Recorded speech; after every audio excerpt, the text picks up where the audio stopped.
Evening all on YouTube and PlayChess. Okay, I thought we could continue this week looking at Magnus Carlsen at the FIDE World Blitz Championship recently. Blitz chess is one of my favourite types of chess. I like also the extreme version of chess, bullet chess, but there wasn't a World Bullet Championship. I think that would be a bit crazy actually. This time control here is quite civilized blitz chess. It has an increment. I mean, it's like 3 minutes and then 2-second increment per move. And yeah, before we carry on looking at Magnus Carlsen games, I thought we could have a look at quite an amusing little game that caught my attention.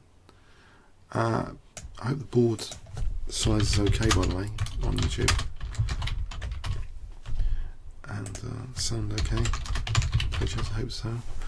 So this game, which is quite amusing, before we get on to the Carlsen games, Mamedyarov in round 9 was playing Judit Polgar, and a very interesting little game.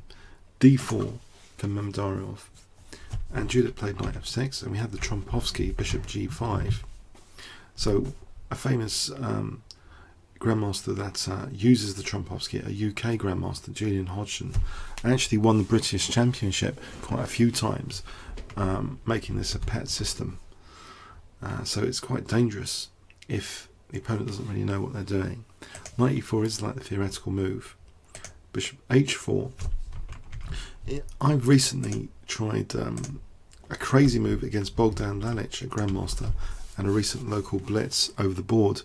It didn't really work out. He didn't really take on g5. I never got the h-file attack. I think so. I think this is better. What was played, just bishop h4. Although h4 is the third most tried move, actually. 400 games, so it's not that far in it. 536 for this one. The top one is actually bishop f4, over 3,000 games of bishop f4. So the bishop dropping here is a little bit unusual. We see now here d5 from Judit, and the knight is kicked, and it usually does go back to d6 here actually, so it can attack the bishop on h4. That's the idea, I think. So knight d6, knight c3, and the usual move is actually knight f5 now. That's the usual follow-up move here, it seems. But Judit chose c6, which, okay, it does make way for the queen to maybe attack b2 later. That could be useful, especially with this bishop neglecting b2. You might think that's a logical thing to do with black here. We see an immediate e4. Not worried about this queen b6. And in fact, queen b6 is played here, and white just kind of ignores it with queen d2. And let's put on a Kb1 here. I'll add a Kb1 here just to see how sound this is. Let's see what Stockfish 5 thinks. Well, it thinks white should be okay. There looks to be compensation. Well, d5 is hanging here, isn't it? E takes. You can immediately take on d5, so white can't be worse. Anyway, so Judit played actually e6, so now this threat really does look as though it's on now. White castled queenside, protecting b2. D takes e4. Maybe this isn't best. The engine suggests actually quite a radical move here. f6 is one of the choices, blunting this bishop on this diagonal. So black might already be in a little bit of difficulties. So d takes. It seems white has a big advantage here. Black can't even castle kingside now. You know, bishop e7. I think we just snap that off and then play. Well, there's a number of attractive alternatives here. This can't be good. So Judit tries queen a5, and we see now king b1, and now Judit tries knight d7. Okay, so maybe the idea was knight b6, and maybe to come in here, that could be quite dangerous. But can you see what white now plays in this position? So white play, if I give you 20 seconds, what would you play with the white pieces in this position? So white play, can you spot? If you want to play chess, by the way, hide the score sheet. Don't go to the notation tab. If you go to another tab, maybe it's too late. So what would you play here with white? 20 seconds starting from now.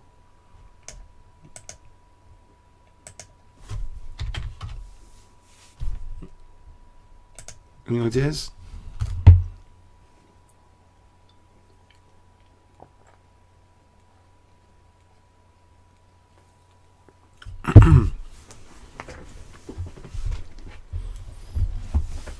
White's play here.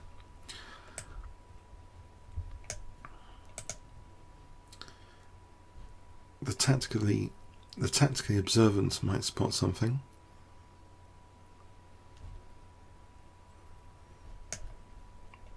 Aha. Okay, well done to Ian, the first one to post the answer there, and Hawkmuff on Play Chess, well done. So you're both indicating white can play knight d5. Yes. The point is, with this sneaky king move, this isn't check. Queen takes d2 isn't check. The queen is attacked. The queen has to protect c7 actually. If the queen, say, goes to a4, then funny enough, knight c7 is checkmate. Look at that. Oh dear. The queen is actually having to sacrifice herself to stave off mate. So Judit Polgar had to resign here actually. This is gone. End of game. It's one of the shortest games in the Blitz actually, which had some content, interesting content anyway. One of the shortest. So 11 mover, knight d5, and that was it for that game. So this game will provide a bit of a contrast to the Magnus Carlsen games, which we're going to look at now. So let's carry on ploughing through them from last week. So Magnus Carlsen played a very tough opponent in round 8. Let's have a look at that game. He was playing black. Let's give him the black pieces here from our perspective. Okay, so e4 from Lou. This player is Lou Shanglei, a 2546 Grandmaster. So Magnus Carlsen black played e5. And we see actually one of my favourites in Blitz chess, the Vienna game, knight c3. Now Magnus chose knight c6, and I'm aware that if you play knight f6 here, then I think the most popular move becomes, no, maybe I'm wrong, the most popular move is knight f3 apparently. But f4 has some reasonable usage here. But against knight c6, I think f4 is not really as good. I think black can simply play e takes and hold on to the pawn, and even like pinch out to the bishop and puts pressure on the dark squares. So white actually chose g3. I think this is a much better idea in this particular position, g3, and this is what I'm starting to do as well when playing the Vienna game. Magnus develops classically bishop c5, bishop g2. Okay, so we get a situation now that d6, the bishop can't go back now, and white basically has a go at that bishop on c5. Can win that bishop now at leisure, but doesn't immediately do so. So let's go forward into the game. Bishop h3 might be a nuisance, so h3 rules that out. d3, so not taking the bishop immediately, because black will get some d-file pressure once that's taken. Black castles queenside, and it might seem a bit scary to take this, because after takes, isn't there also c4?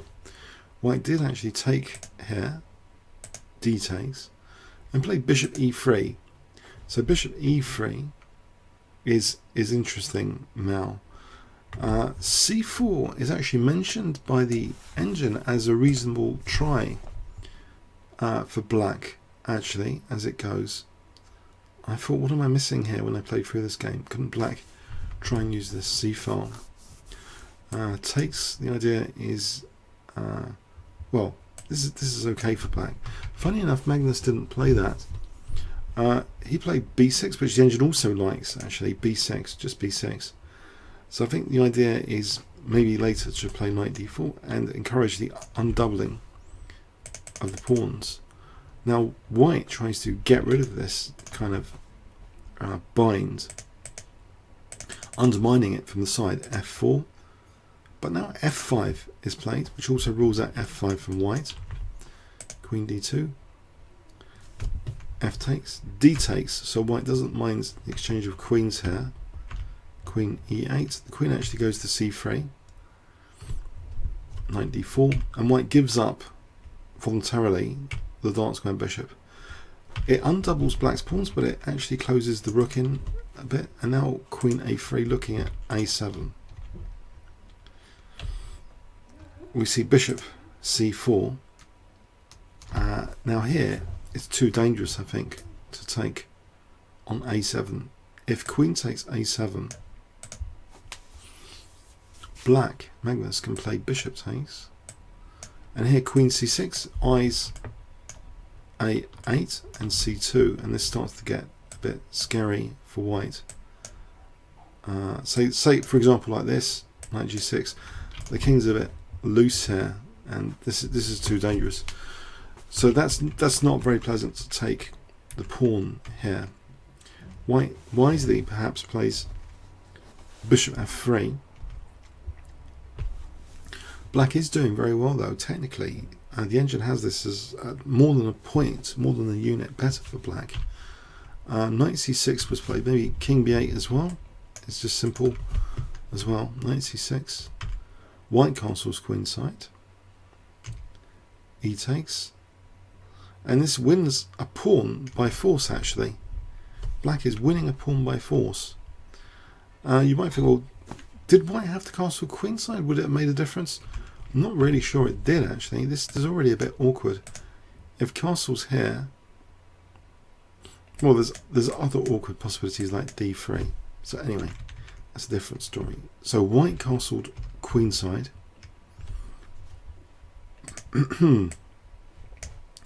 And we see e takes a forcing move, winning a pawn, centre pawn. Queen takes e4, but look at these light squares, they're a bit weak, so maybe there's some positional compensation. But black is giving up 2 pawns now, 2 pawns for this nice bishop. Knight e5, check, king d7, and the king's taking a walk here. But the engine has actually changed its tune, that white is now better here, even though black is 2 pawns up. Let's just rewind just for a moment here. The move that was suggested by the engine in this position, there's a couple of moves. Knight a5, and then what is white up to? It's difficult to suggest an easy way. Any b4 that looks too much like trouble. Like this. Oh, queen takes f3. That's pretty nasty. That's not happening. Yeah, black's going to be okay. So knight a5 was maybe important here, or queen f6. That's another suggestion. Just prepare to give up the a pawn. It's no big deal here as long as a8's covered. That's very pleasant. So Magnus kind of kept the positional sacrifice on the table here for white. So white's 2 pawns down, but you know, now it is actually better for white. The check, and of course king b8, there's queen b7, checkmate. So the king has to venture out. Bishop g2. Now we see rook he1, threatening all sorts of things, like the check's pretty nasty. Looking at this, and then maybe something else after that. King e6. White now just takes the a7 pawn, believe it or not. Rook e7, rook e4, queen f2, and this loses nearly the queen potentially if black's not careful, because now this is a critical position where this e5 is a monstrous issue to address.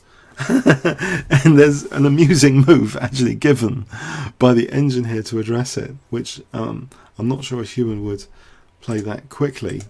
Apparently the best move here is king f5. That's interesting. It's a carnivorous king here. I guess rook f1, what we do is just take here and take this, and black will be okay. But no, Magnus actually played king f7, and this allows, this is a mistake in a difficult position, rook f1, winning the queen. Queen f6, so white takes that queen, but there was still one or two pawns here, one pawn and the rook. It's not easy. Magnus tried his best from this position, but it has to be, technically it's like +6 for white, this position. Funny enough though, Magnus does coordinate his team quite well here, even though it seems to be massively material down. Goes for it here, and it starts to look a bit dangerous for b2. A takes, rook takes. So here it's like +8, but it looks as though there might be something naughty going on. Queen c3 was played, and it doesn't matter about winning the queen here. White will be a rook up, of course, so that goes back. White should be able to consolidate this. Check, check. Now this horrible pin, check, allowing that check there. Now rook takes c4 was played now, creating a nasty pin on c4. Check, so winning that rook. Magnus can resign now, but he played on a little bit.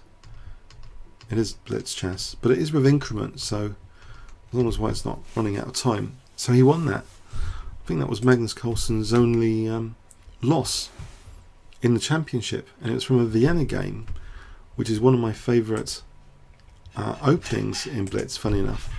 So yeah, this is from early 19th century, I think, this variation. It has been seen before, but a very old variation, knight a4. I don't know what you guys think of that. Okay, so that was in round 8. Let's go to round 9. Marcus Raga next against Magnus Carlsen in round 9. So Marcus Raga playing white against Magnus. d4, Magnus plays d5, c4, e6. And we get here now white playing this Catalan system, g3, Catalan. Bishop e7, bishop g2. It's positional start to the game. Does black dare take on c4 here, or is it giving white too much compensation? Well, let's see, Magnus did take on c4. After queen c2 we see a6, as though b5 is going to be a reaction to queen takes c4 and then bishop e7. We see a4 cutting that out, but the bishop improves itself in any case with bishop d7. So like this, to challenge that bishop on g2. Queen takes bishop c6, also of course restricting white's occupation of the centre. Bishop f4, bishop d6, knight c3, knight bd7. So we have here a fairly stable position, but white now plays this move, allowing double pawns. Is that a problem, or is it going to give white too much of a grip on the e5 square? It's a matter of detailed positional judgment. The engine suggests actually bishop f4 is quite a good move, and it's actually the move Magnus played.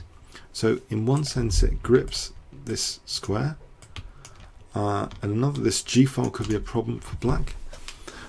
I think though potentially it can be quite difficult for white to make use of that G file. I think some of the old World Championship matches demonstrated such defensive play was possible. Okay, let's see what happens in this game. Knight B6, Queen D3, Knight BD5, looking at F4, that's protected. Knight B4, Queen moves, A5, so that's a bit of a weakness that the knight's entrenched on. Rook AC1, now we see Queen E7, Rook FD8, and now, like Shakhriyar or something, Magnus voluntarily gives up the light squared bishop. Incredible. Shakhriyar likes the knights or Nd7.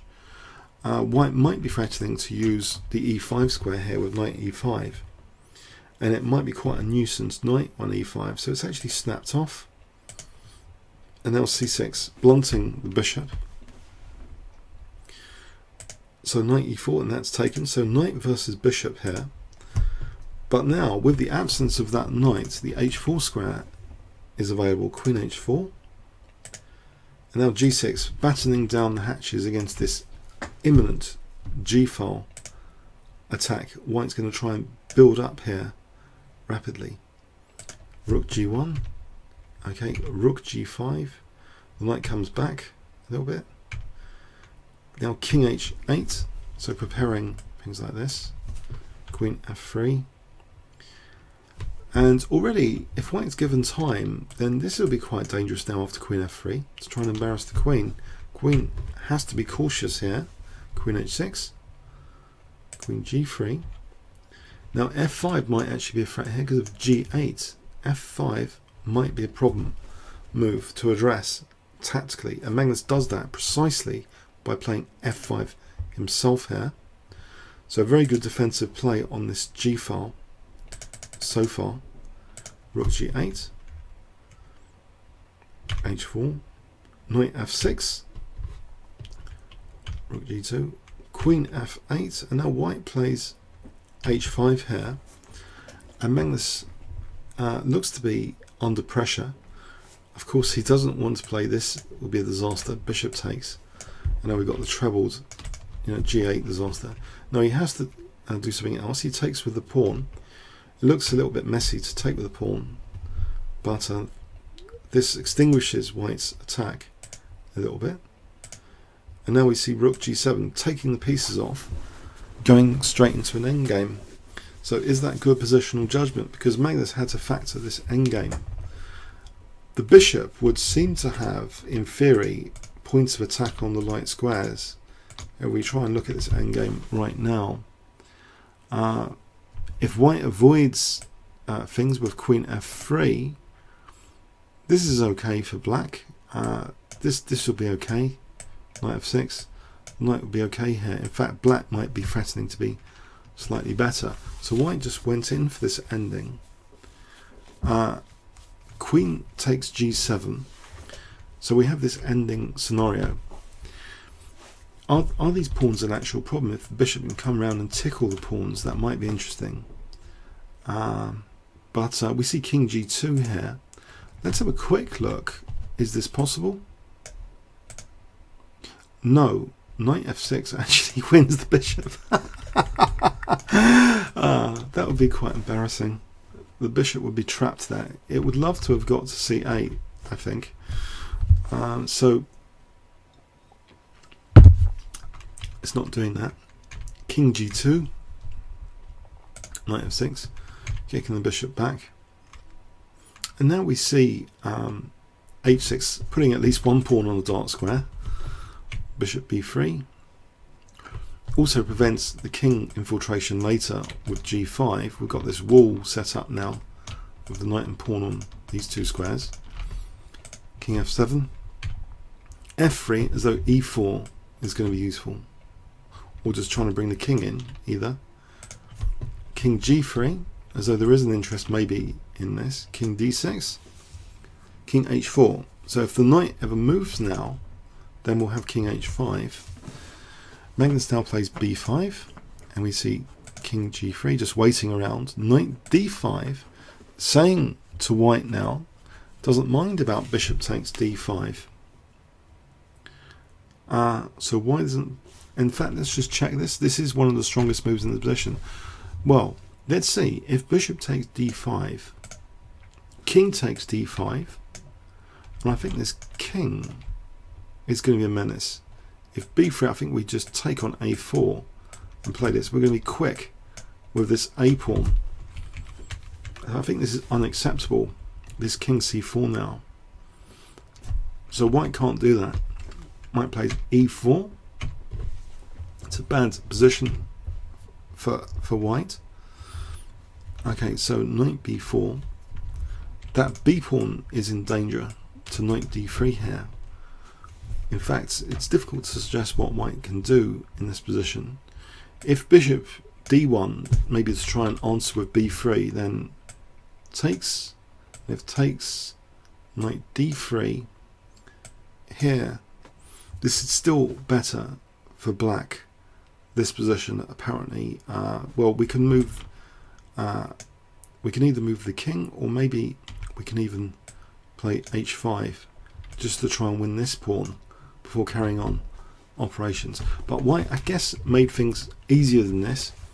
White actually played king f2, so just that losing that b2 pawn straight off the bat. Yeah. Bishop d1 seems to be the strongest move in a difficult situation, but this lost that pawn to the check, and now worse, that this pawn's going to be running soon. Knight takes a4. Doesn't matter about winning this pawn. It takes too long to do anything with these two pawns. The bishop has to get out of the way. Knight c3, check, a4. These pawns are ready to roll. The knight's already blockading f6 anyway. It's not going anywhere after f5. But king f5, that just blundered the bishop to knight e3 check. And here white resigned. It was a very difficult position from earlier. Is it possible that Magnus had a deep vision of this endgame? This is something very interesting. And also, you know, giving up the two bishops for the two knights. But this visioning of the endgame here, yeah, I think tactically one needs to be aware that bishop e8 is not a legal possibility. Because in theory, there's some light square targets. But it seems, okay, black's got that outside passed pawn asset. And so these two pawns are rendered kind of as though they're the same pawn. So it was an interesting endgame. The engine did have, at this point, black as being slightly better. And getting much better after this, actually. This looks to be a time waste. It actually suggests bishop c2 here. But still, black would have more of the chances in this position, apparently. If the king did come over, we've speeded things up a bit.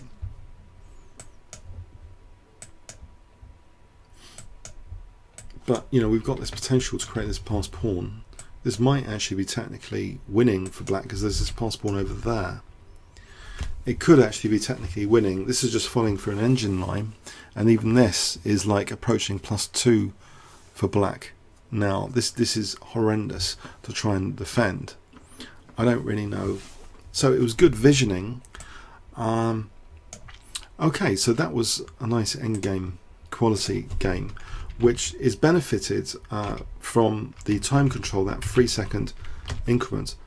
Now here's an encounter which you can see the footage on YouTube. Magnus plays his arch stylistic rival, it seems. I really like covering their games. Magnus Carlsen against Nakamura, so the US #1. So this is in round 10.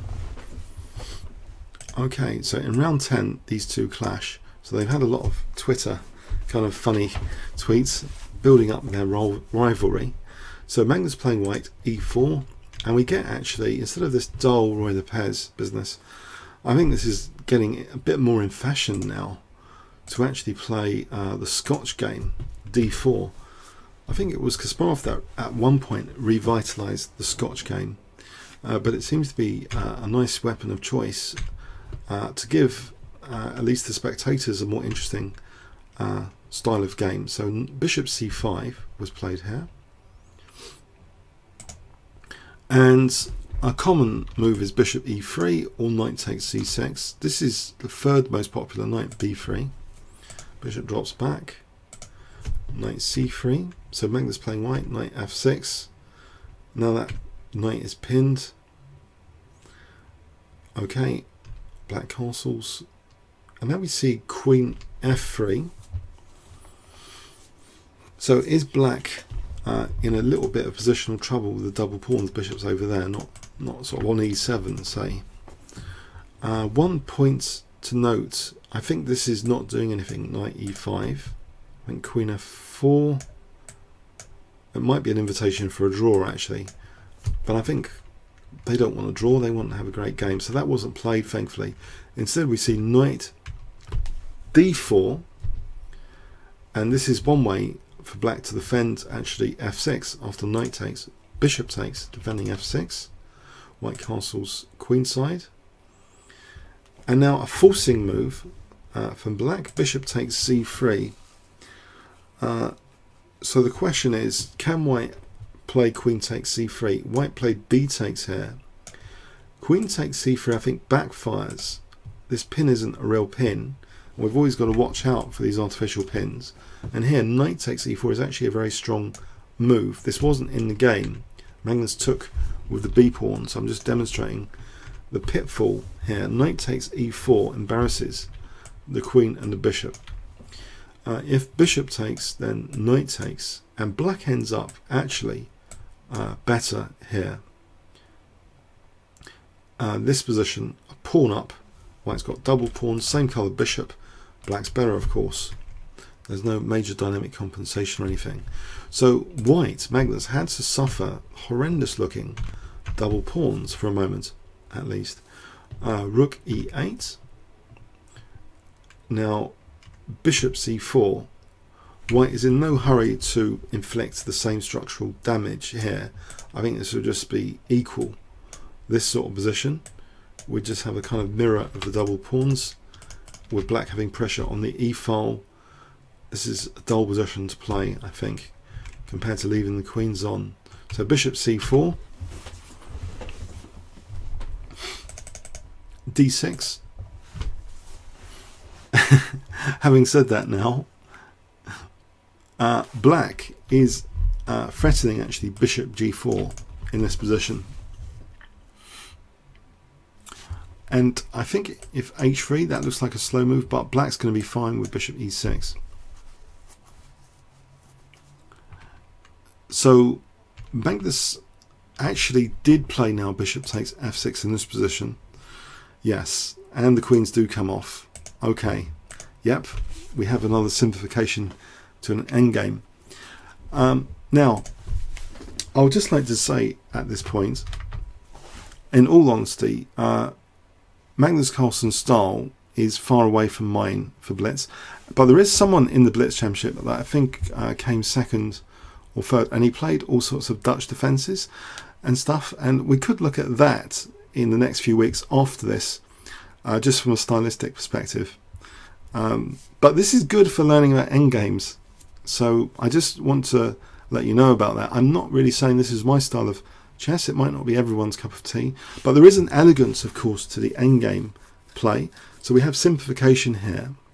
We have both sides having double pawns, so it is quite a dynamic endgame. The bishops are of the same colour. Rook he1, f5 now is played, trying to get rid of the double pawns immediately. Bishop d5, f takes, bishop takes e4. So black is now structurally better after all that. Rook e5, bishop d5, and I get the sense here that if black can neutralize the short-term pressure, black should be structurally better, of course. We see rook takes, and now king f8. We see rook e4. So this introduces ganging up on the f7 pawn straight away. c6. Dog doesn't approve of c6. Okay, better shut the door. Bishop b3. One moment.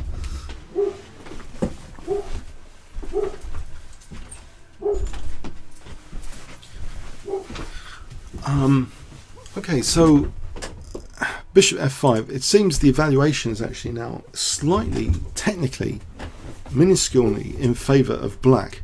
And that's what I thought, that really black has the better structure. Of course we can see black's got the better structure with these double pawns. h4, and this might threaten now g4, so actually h5 to try and discourage g4, king d2, rook d8, bishop c4, and there's a d5 now, bishop d3, king g7, a4. I mean, this pawn's isolated as well. b6, g3, c5. Can white actually, after c5, actually there's a possibility here that a5 is interesting. I'm suggesting a5. Just want to see what's quickly going on here. Bishop e2 was played. If we played a5, and if takes, then we can play rook a4. That's one of the ideas, to structurally damage black here. This would be interesting. So that was an interesting idea in that position. But white played bishop e2, rook d6, and now in this position a5 is still on the cards, and it is played actually here. So that's a clever use of the a4 square and this move to try and cause damage structurally. Rook f6, a takes. Now note that of course rook takes f4 doesn't work here because of, in this position, oh, this is a cute one. Yeah, what would you play in this position as white if rook takes f4 was played? In fact, a takes b6 was played, but rook takes f4. Just a little tactical test, if anyone's still awake. Here, what would you play with white in this position?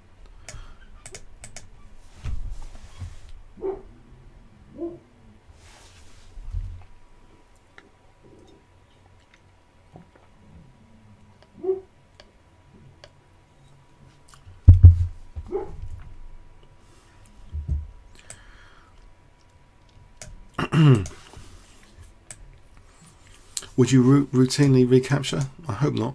Even in Blitz, especially, you know, it's those moves which are not routine recaptures. We're all disciplined, aren't we, to recapture? No, you just play b7, not b takes because there's rook a4, but b7 actually, and that demonstrates actually that white is controlling the b4 square with these double pawns, which are quite handy here, and there's no way of stopping that.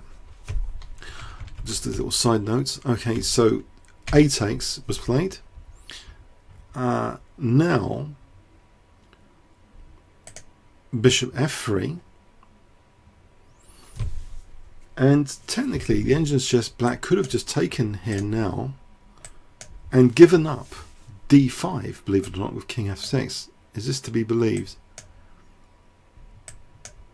Well, king f5, and black might actually be doing very well here.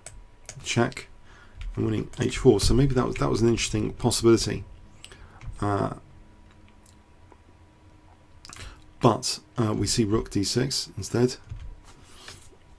rook d8, and the game carries on now with Magnus not really doing much.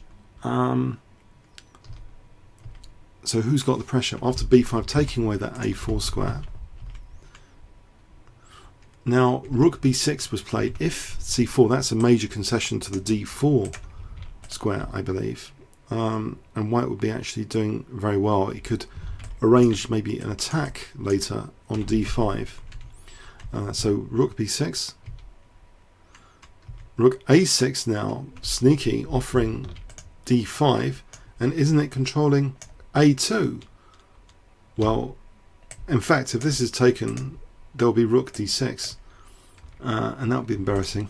Whoops. So that can't be taken. So we see bishop f1, also preparing bishop d3 in the event of rook a2. Potentially rook a2, bishop d3. That's taken. It's equal position actually technically now, funny enough. g4, that's taken. Check. Rook comes back. Oh, yeah, now b4 I think is on the cards here, so white gets out of the way of b4 before it's too late. b4, c takes, undoubling the pawns. In fact, b4 here might, it's an equal position now, but from an engine perspective, it looks as though white's doing fractionally better now, fractionally better.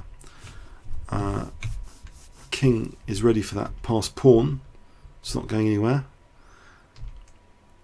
So they exchange off prisoners, as Nimzovich would say, the h6 for the b4, and we get this kind of endgame which nothing really is going to happen here, and they agree a draw. So yeah, it wasn't the most exciting game in the world. A Scotch game though, there was a point of interest in the opening. Scotch game, not a royal pairs. Knight b3, yeah. Okay, let's go on to another game. So Magnus Carlsen playing against Mamedyarov. So let's have a look at this. So this is in round 11. d4. Mamedyarov plays knight f6. Knight f3, e6, c4, d5. And here we see knight c3, and the Rogozin is like third most popular choice actually. Usually most popular is c6 or bishop e7. Rogozin variation, Rogozin defense, bishop b4. Putting pressure on c3, is that a useful pin? C takes, which does open up the bishop. So Magnus playing white is opening up that c8 bishop here with a specific reason. Bishop g5, knight bd7. And we see now queen a4. It will be nice, I think it will be welcomed to take here immediately in this position. Well, this is actually one of the more common moves, or c5. Black actually played a slightly rarer move, a5, e3, black castled, bishop e2. So only a small advantage for white, but it's a solid position. And now we see this very, very aggressive g5. So black wants to unpin the knight and actually use the pressure on c3. So it seems logical from that perspective. Queen c2, but there's a few weaknesses created. Are these exploitable? c6, white castles, knight d f6, knight e5. Now white, if given the chance, might consider knight takes and then bishop here if knight takes. We see king g7,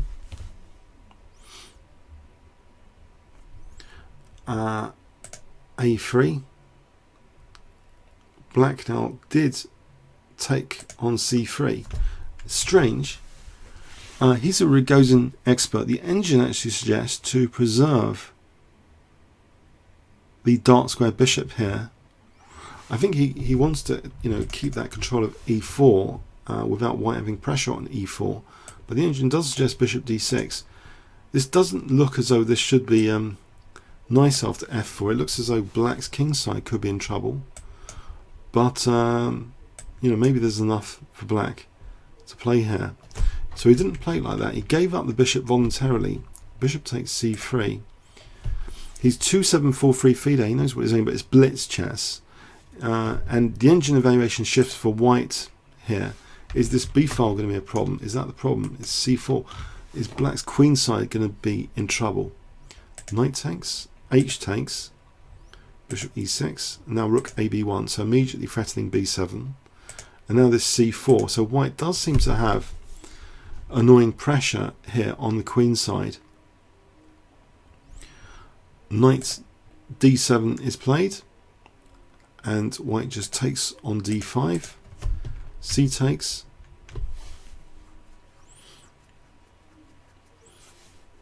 and white doesn't want to try and win the pawn or anything here. I don't think this is, although apparently this is okay as well. Queen takes, takes, takes. We can try and win the pawn. This is not what Magnus did. This might be an okay position already, but no, he actually played Queen B2, keeping the pressure on B7 here, and also looks down that diagonal. Rook B8, and we see now Rook FC1, kicking the queen. Knight takes D7, Queen takes, and the point revealed now, Queen B6 is looking at A5 now, and also Rook C7. And a rook on the 7th is quite dangerous usually for king safety as a general principle, not just positional. There's king safety implications usually quite frequently after a rook on the 7th. Queen D8, and a rook does come to the 7th.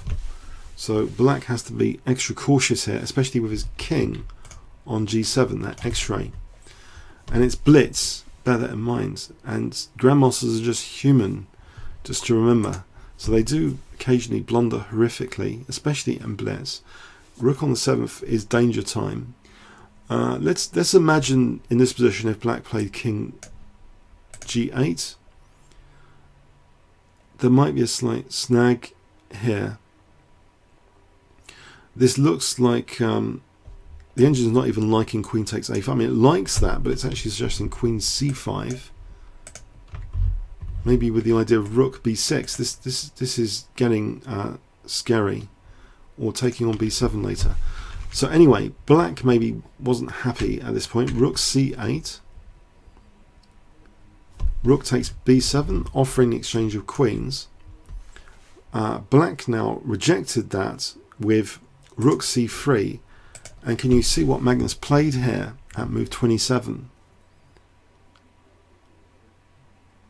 If I give you 20 seconds starting from now, so there's going to be a relay delay here, what would you play with white in this position?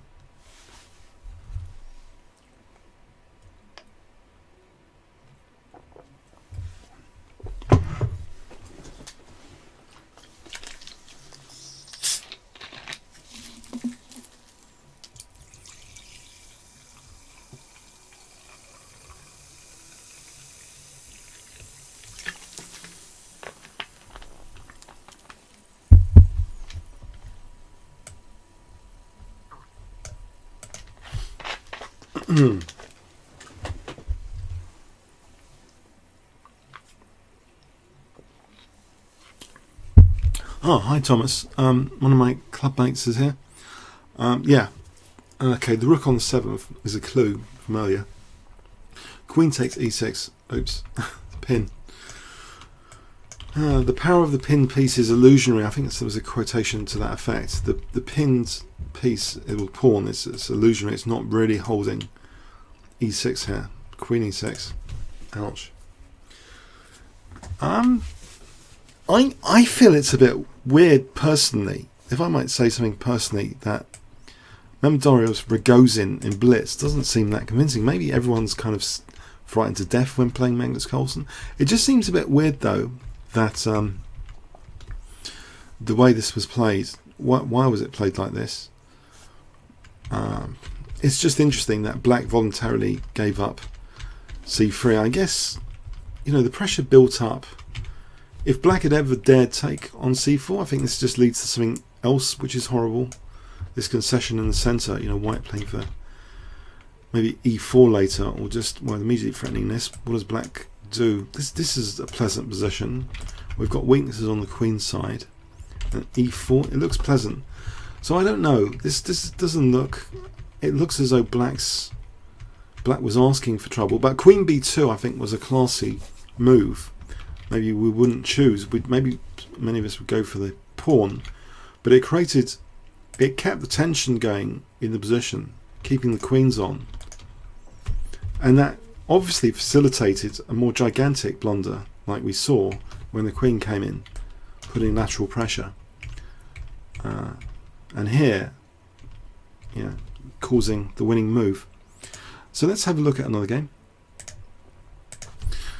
So in round 12, George Meier next. So George Meier playing Magnus Carlsen. So knight f3, and we see Magnus playing knight f6, g3. Yeah, this is kind of good, reliable stuff to play in Blitz or Rapid generally to avoid theoretical debate. So this is just King's Engine attack system. Bishop g4, c4, c6. Let's get past the opening. So black sets up that triangle to try and blunt that bishop on g2, and the bishop's outside the pawn chain. Bishop drops back. So it's like a Slav defense as well. Queen e7 protecting b7. Bishop g5. Knight a6. I don't think black's worried here by bishop takes f6. G takes is adequate. There'll be dynamic compensation. So knight bd2, knight c5, hitting the queen. Queen drops back. Knight cd7, e4. Magnus gives up the light square bishop here. Maybe he senses, you know, the dark squares are a bit weaker, so it's kind of starting a dark square attack positionally by getting rid of the knight here. It's a dark square attack. First of all, though, occupation with d4. Why is this necessary? Well, there's too much pressure on d5. So d4, bishop g2. Preparing stuff like this could be useful later. h6. Now white hasn't got too many squares with this bishop. g5 is pretty nasty to bishop h4. So he gives up that bishop. Knight takes. I think g takes is okay, might be okay as well potentially. But knight takes is fine. Rook ac1, as though c5 is on the cards, gaining a bit of space and gaining the c4 square. Knight d7 stops c5 for a moment. Now f4, as though e5 stretching out the bishop would be nice. That stopped with e5. We see f5, a5, king h2, a4, and this is an advanced pawn, potentially for the endgame, h4. Now, not castling this side, but Magnus actually plays king d8. So he's going to leave his rook here, usefully protecting that, and the king could be here if black keeps control of c5, bishop h3. King c7 was played, and this is a very, very critical moment of the game actually. There is one tiny little issue with king c7. I wonder if anyone can we do this in two parts? What is the issue with king c7? Can we actually discuss the potential issue here with king c7? And then we can discuss the tactics after which relate to the issue. What do you think the issue is with king c7? If I gave you 20 seconds, just positionally, what would you say is the issue? Or if you prefer, well, any ideas on what the issue is with king c7?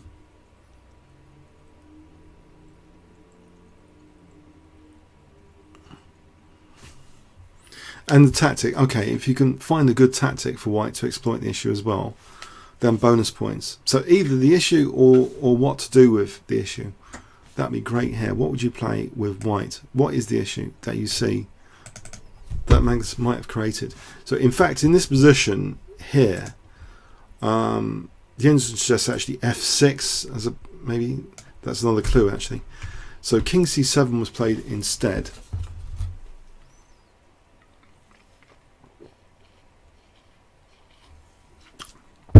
Yeah, the issue is the blocked bishop. It hasn't got the reverse here. It's only got c5 at the moment. c5 seems adequately protected, but white could play, and he didn't, he could play f6, which actually might be quite dangerous. If knight takes, c5 wins a piece, bishop's totally gone. if queen takes, well, sorry, rook takes, that's not a legal move. If g takes, now bishop takes d7 to, you know, get that c5 in. If here, c5, bishop here, okay, it's not winning the bishop, but this looks like a fantastic blockade for white. Rook f5. The bishop shut down, the knight looks potentially better than the bishop. White could build up, and that should be okay for white, and very nice. In fact, big advantage potentially. So that's not very nice. Here, queen takes, there's rook takes f6. But this moment was past. This critical moment passed, and white played knight f3 here. So black's technically better still. Bishop c5, king g2, and we carry on. Knight f6, knight h2, g5, threatening to maybe slaughter the white king potentially. F takes, but white's still got that f file pressure. Builds up on the f file. a3, installing something from the endgame. This pawn, if it's taken, we've got immediate structural damage. You know, these two pawns are targets. So a2 especially looks vulnerable. So white tries to shield that a2 pawn at least, and keeping the structure intact. Bishop b4. Now this f file pressure needs to be parried. And we have another invitation.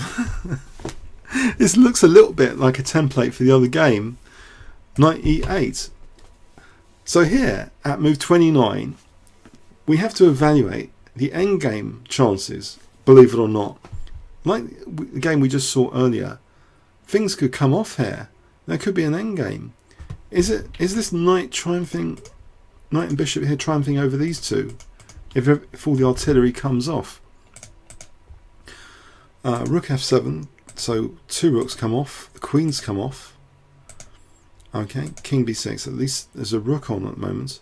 Knight g4, looking at the e5 pawn, that's protected. Knight h2, threatening knight, maybe to just keep pressure with knight f3 now. Knight c7, and it looks as though this knight's up to no good on these two pawns now. So white here has to play accurately, I believe. He played actually rook f6, and black's advantage actually goes up here. In fact, this pawn is so dangerous in this position that this pawn is an issue for white. I wonder if you can guess a tactic which wasn't played by Magnus in the game. Magnus actually played rook d8. Is there another tempting idea here for black? What would you play as black in this position? So rook d8 was played here. The evaluation on rook d8 is white was slightly better still, believe it or not. Incredible. For a technical solution, there's something technical that white could have done. But in this position, funny enough, what would you play with black? 20 seconds here. Now this is just from a theoretical perspective on this game. We're leaving behind practical issues, time constraints, but just from a theoretical perspective, what would you play in this position if you had black and loads of time to think?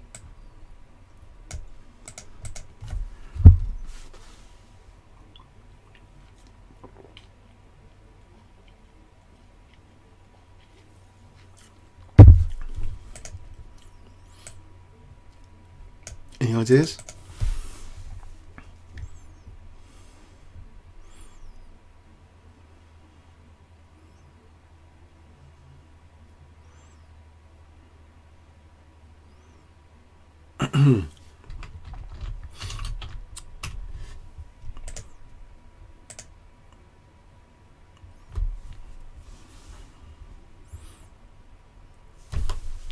Well, these guys are over here, aren't they? the engines actually suggested there's a neat idea. Well, I thought it's quite neat. Knight a6. We can just try and go for this pawn and knock out this. As soon as we knock out the protecting pawn, we get a fast pass pawn. This, I think, rook d6 is not going to be good. This position.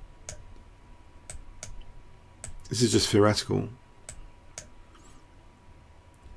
Black is doing very well here, apparently. Rook a8. And this is apparently, this is better for black. If ever rook a1, alright, it's just the deep idea which the engine comes up with. Now in the game continuation, rook d8 was played, and white technically has b4 here. So what is going on with b4? Technically this wasn't played. Bishop takes b4. I suppose it slows down this operation. Knight g4, knight takes e5, c5 check. Let's just have a quick look at this. It's slower to get that a2 pawn. Maybe actually rook takes g6. I don't know. So, but in the game, this wasn't played. b4 wasn't played. This might have been white's last chance at near equality to play b4. It's crazy looking to slow down this. This is so powerful here. But in the game, we get rook takes g6, knight a6, knight g4, knight b4. This is just very quick. c5 check was played here.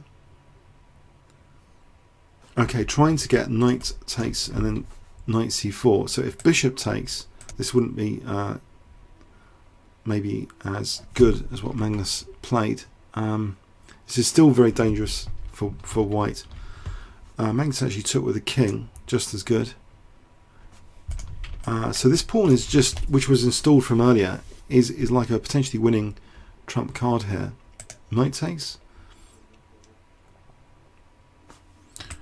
Bishop b8, knight f7, hitting the rook, rook f8, knight g5, threatening knight e6 check. Okay, there's some details here to be addressed. King moves away. So we're going to take this pawn. Once we do, this is going to queen, knight e6, hitting the rook goes here, slowing down white's h pawn advance as well.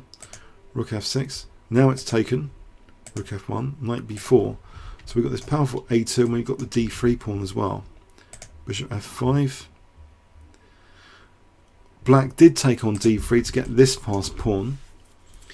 If rook a1 here, I think we just play bishop d6. So white actually played, it's a bad position for white. King h3, bishop d6, g4. And now after bishop b4, this looks as though this is going to be good, or even bishop e1 and then a2 a1 winning. White resigns here or ran out of time. If we imagine what's theoretically best to do here, well, if rook a1, that's the move given as the strongest. Knight e1, now we've got this passed pawn as well. Say d3, this will do. Knight c2, knight e3. I think we're going to go through like this. Bishop f3. Actually, just theoretical. Okay, rook e8. If this knight moves back, well, this, you can see this is horrible. This kind of thing is just horrible. So anyway, white resigned the thing after bishop. So bishop b4. Let's go back. G4, bishop b4. Yeah. So that was the end of that. This a pawn and the d pawn, they're just too strong. White really didn't get a chance with his own pawns here. I think Black's pass pawn play was much quicker.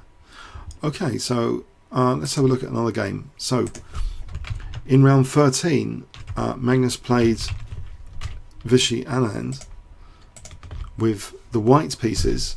We saw a game last week with Magnus losing to Vishy. So is this game going to be different? He played white and played e4.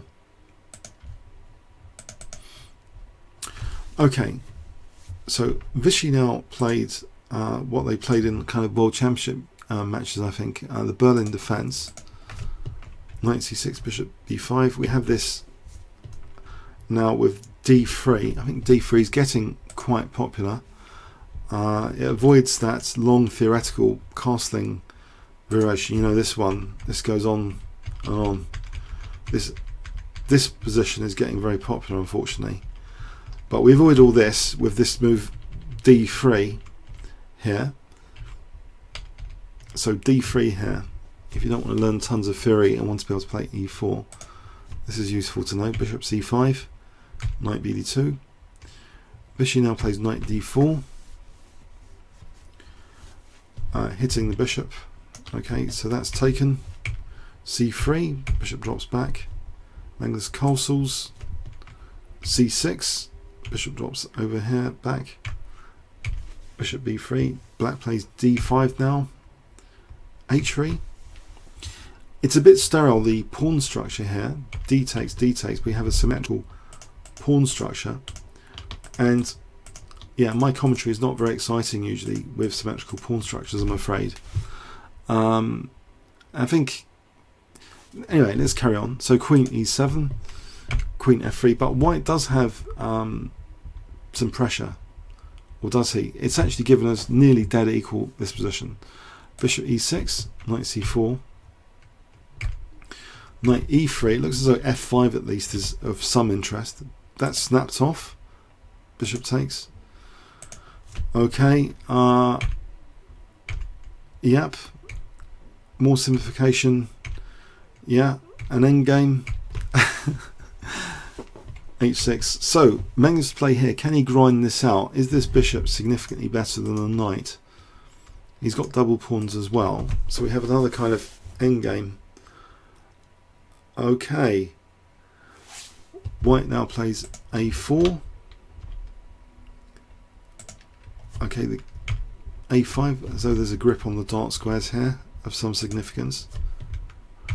f3, bishop b6, that's taken on d1.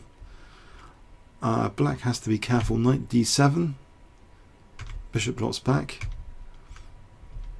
And okay, looks fairly solid for both sides. Is the knight's going to be eyeing some squares here from e6. White now plays g3, and this does have a kind of minority attack plan for f4 and then g5 to try and isolate pawns for Black. At least that's the last kind of available structural damage plan in the position here, and it's implemented here. Knight f8, f4. So White's going to try for g5 to create some structural damage. Knight g6, g5.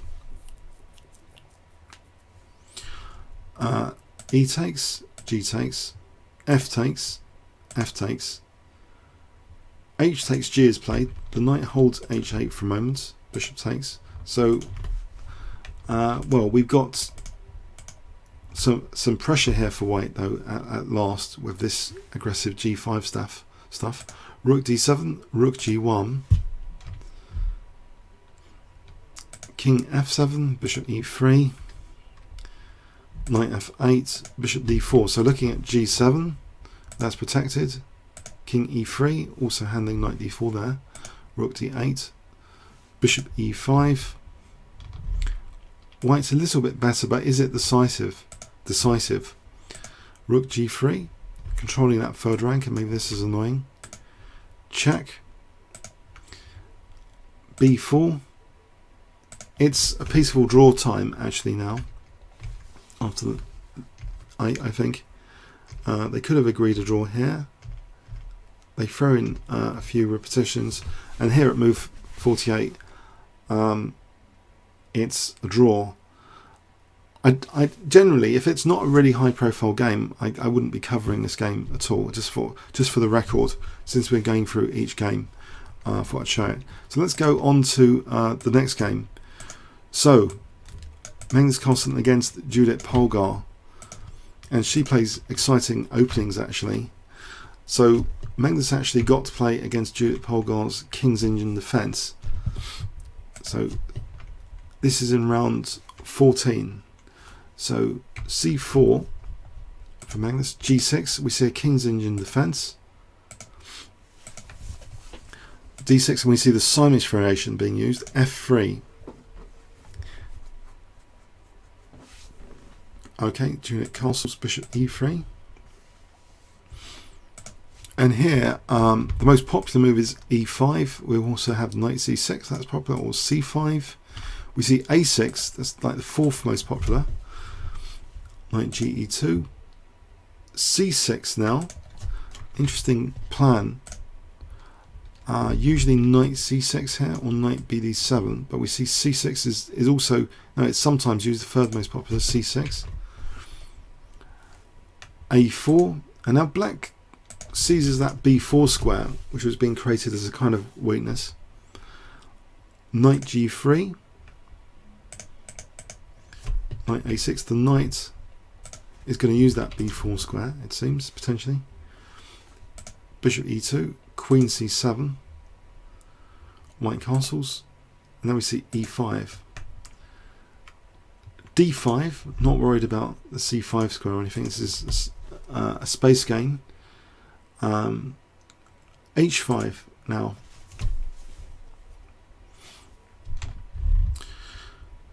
This knight has got the h1 square, so this h4 plan is not too terrifying. From h1 it can re-centralize, and there's like a famous Nimzovich maneuver, Aaron Nimzovich, this knight going to h1 and re-centralizing.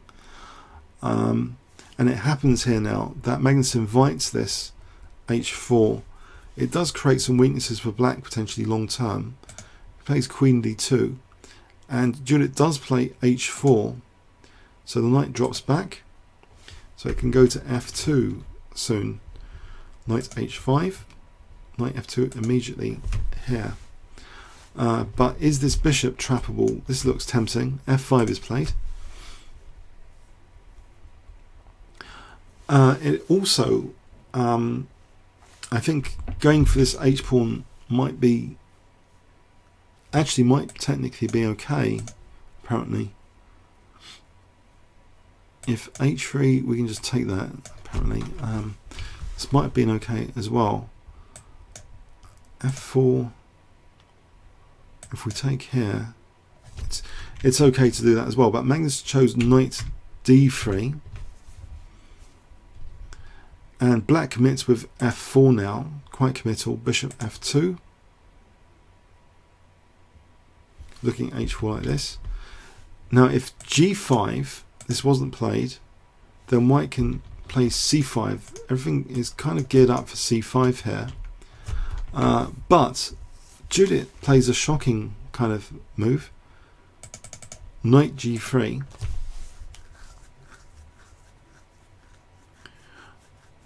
Now this is actually ignored, so let's have a look if it was taken. Magnus actually played rook fd1, casually ignoring this knight offering. Doesn't want to give black too much counterplay potentially. Is the counterplay really bad? Let's have a quick look. H takes, H takes. So this bishop's immediately run out of squares, and in fact black doesn't even have to take the bishop here. Queen d8 is a classic King's Indian idea, to try and mate like this. This could be quite nice potentially. Let's take that first there. Maybe taking it is strong. This looks as though this would give black some play here. This kind of idea. Black would be in the game, I think, with counterplay. So probably wise not to allow that piece sack, because it's vacating h4 for this kind of naughtiness later, and it's winning back the piece straight off the bat anyway. So ignored rook ft1, just ignored that. And White's still looking forward to his break with c5 on the queen side. Black now tries to close up against c5 by playing. She plays c5 herself, but that does weaken b5, and it gives White a very long-lasting space gain. You might think, for another angle of argument though, that at least this b4 is totally ruled out by this locking down.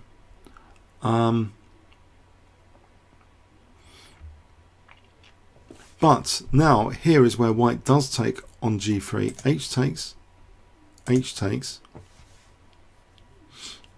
Now if bishop e1 to try and save the bishop, queen d8 is actually quite good with queen h4. That would actually be quite nice. I don't think the king's running away here, so this is to be avoided.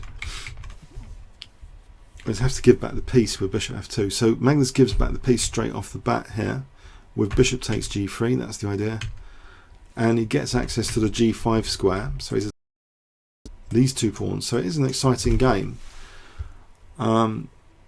It's just a shame that for me, that the legacy of the King's Indian defense is I tend to play it in tournaments and not do very well with it, to be honest. Everyone knows what to do against the King's Indian defense, and here it's kind of an all or nothing kind of. Sometimes it feels like an all or nothing opening system, where Black does seem to be in significant difficulties here. I mean, this is being played resourcefully by White, but Queen f7. But this space advantage, the b5 square, there's horrible pressure to deal with. Queen f6, queen takes g3, bishop h6. Judit has, though, not too long ago beaten Magnus with the King's Indian in a rapid game. So, sometimes Magnus can give too much counterplay. So here he has to control the counterplay. So bishop e3 looks to be very useful. That's extinguished with king f2, and it also makes way for rook h1 now. So this is now getting more and more pleasant for White. Knight b4. This is ignored. I'm not sure knight takes b4 helps White particularly. It wasn't taken there. No, in fact, not just. This is like a little trap. Oh dear. Magnus played rook h1. This is just slightly stronger than knight takes b4. Can you see what Black can play in this position? If you had Black, what would you play here if I gave you 20 seconds starting from now? So Black to play, what would you play here for those that are still awake?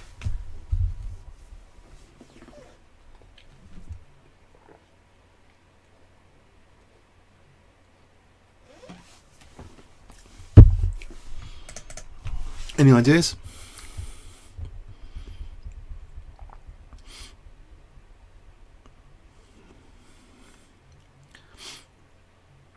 You've got to be alert of these things. The recaptures, Blitz, rapid chess, recaptures. That routine of recapturing is dangerous. Or capturing pieces, expecting a recapture by the same sort of logic. But Black doesn't have to necessarily recapture here. Yeah, Black can actually use that weakness of the last move here and play bishop f4 without that knight covering. That wins the queen. So that's to be avoided. Whoa. So Magnus's move is aware of that weakness of the last move. He doesn't mind this potentially naughty knight coming in. A lesser evil move. He plays rook h1. Well, he's hitting the bishop now. So king g7. And you see, if bishop f4, we could have just taken with the knight. Okay, so here does the same thing kind of stand. If knight takes b4, not really. Bishop f4, there's queen h4 now. So Magnus could have maybe taken on b4 here, but instead he plays queen h4.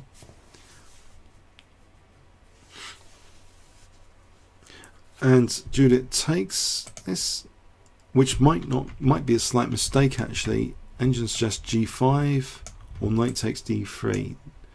So g5 and bishop d7. White though is going to use the h file, so it's not that rosy for black.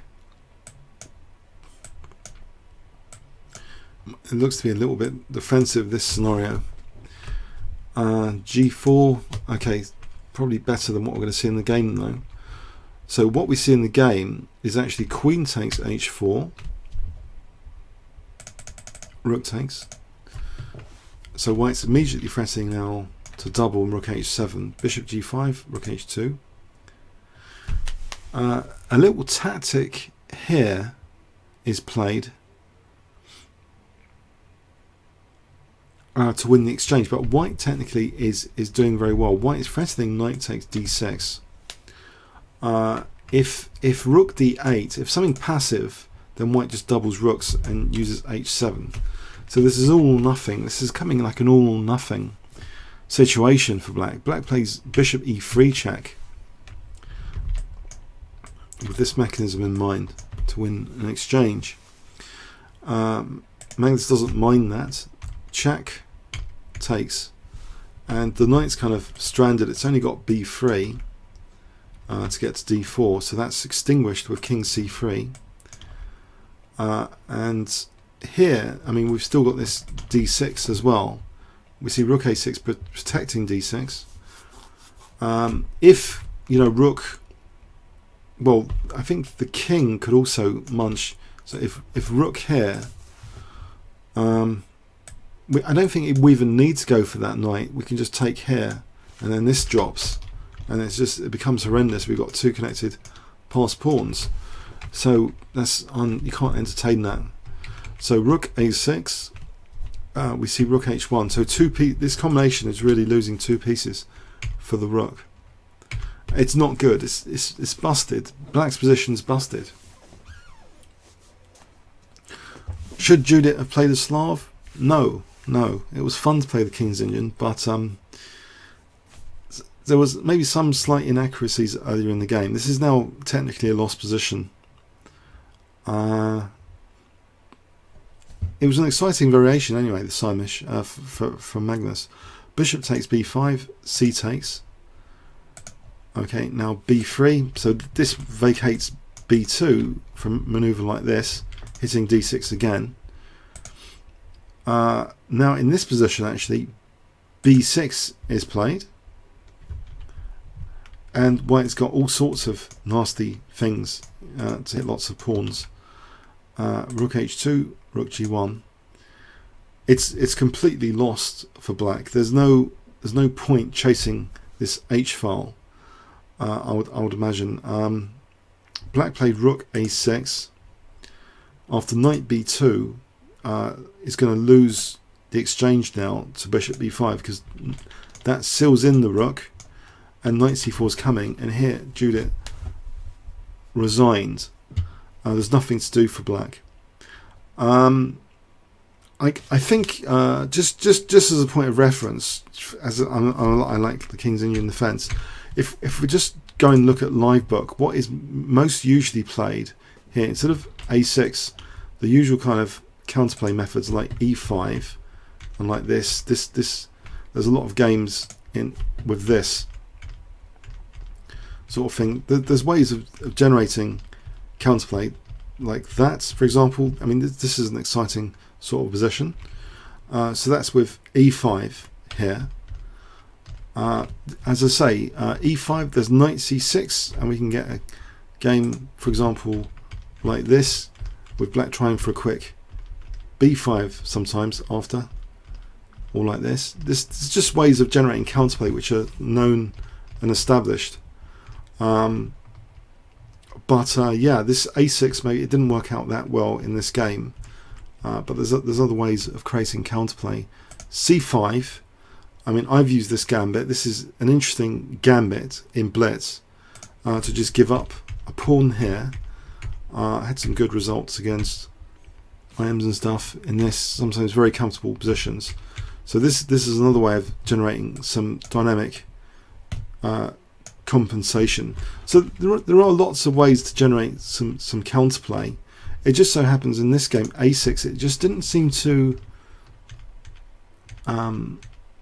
it didn't seem that convincing a plan, this H5 business. If the knight's going to come like this, if we're going to play to here, it looks as though white was doing very nicely in all this, playing for that C5 break. I don't know if there's any King's Indian experts, but I think this is not a very nice King's Indian position here. If white is not going to take this G3, it doesn't seem to be a very nice position. Or rather, white is going to take on G3 at the right time, like here. That really kind of... I mean, Magnus is the expert at restricting counterplay anyway, so he made it look a bit easy, but yeah. Let's have a look at another game. Oh, there's no other games to look at. That's it. I think that's the 7 that I sort of looked at beforehand to show you. Or the 6. Anyway, we'll carry on looking at the other rounds next week. So that was round 14. So rounds 15 to 21. Try and have a look at those next week. So what do we tell from Magnus Carlsen's games in these rounds is he's very good at the end games, of course, and the increment time control helps to have some real quality to these Blitz games. The assessment of end games must be quite visionary, that often, you know, the knight versus bishop, the pass pawns, the long-term stuff, he's really good at, obviously. So hope you got something out of it. Okay, comments or questions on YouTube when it goes on YouTube. Okay, thanks very much. Have a good week.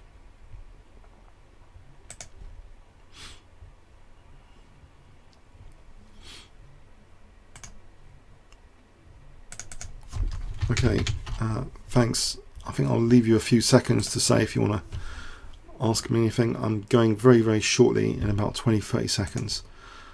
I'm just going to say thanks on Play Chess. See you next week.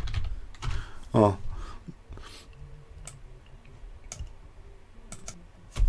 Okay.